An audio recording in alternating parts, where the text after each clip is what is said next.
ultimate rush.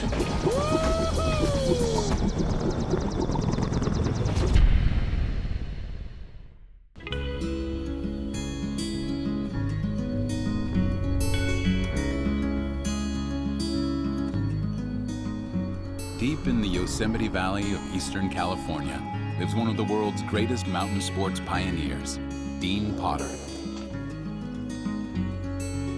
Whoa, what's going on? Dean is addicted to pushing his limits. He's a free climber, a speed climber, a base jumper, and he's wondrously good at virtually everything he tries. At 6'5" and 180 pounds, he's an icon in Yosemite with a dazzling list of first ascents, some with a rope and some free solo with no safety devices whatsoever. Everything he does comes from a dream that has haunted him since childhood. When I was a little boy, my first memory was a flying dream. In my dream, I flew, and I also fell, and I always wondered as I got older if I was, if it was some premonition of me falling to my death. Instead of fleeing from that fear, he faced it head on. So I started free soloing, harder and harder routes, kind of proving to myself that I could take control over this pretty much the biggest fear I had, falling to my death.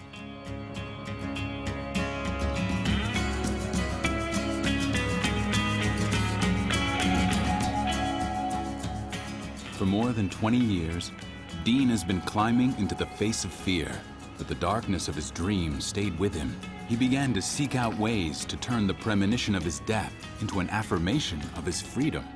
What he aimed to discover was how to transform falling into flying. It was the obvious idea to climb, free solo, unattached, with a parachute for protection.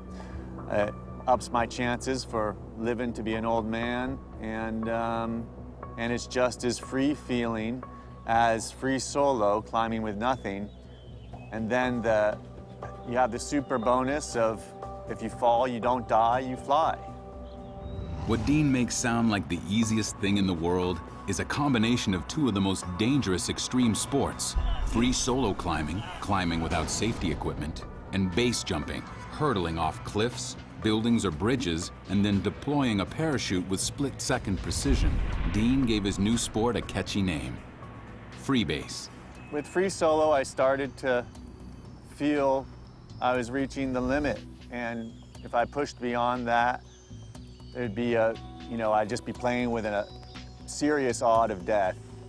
And then adding the parachute to the equation still allows me to push it and even push it further. And if I choose the right locations, there's a big percent of safety there.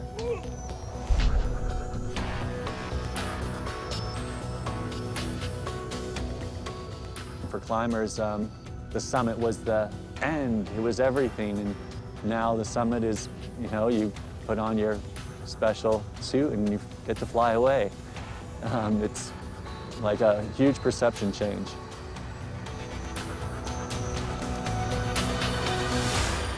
Freebase was a new evolution in climbing, and Dean knew just where he wanted to present it to the world. When I thought about doing the first Freebase, having it be on the Eiger motivated me way more, because other areas of climbing had been pushed here, and then to evolve climbing further with Freebase on the Eiger just seemed like, where it should be done. The Eiger in the Bernese Alps. Its north face is one of the climbing world's most infamous ascents. Since 1935, at least 64 climbers have died attempting it. For a climber of Dean's prowess, it's an inevitable looming challenge. But attempting a free solo here would be foolhardy. Within seconds, clouds can appear and bring sudden tempests. One wrong move, one slipping stone, and the world opens up beneath you. Dean knows he isn't ready yet. A big part of my learning is to become comfortable with falling out of control, and that's something that I need to practice, because otherwise it just doesn't happen.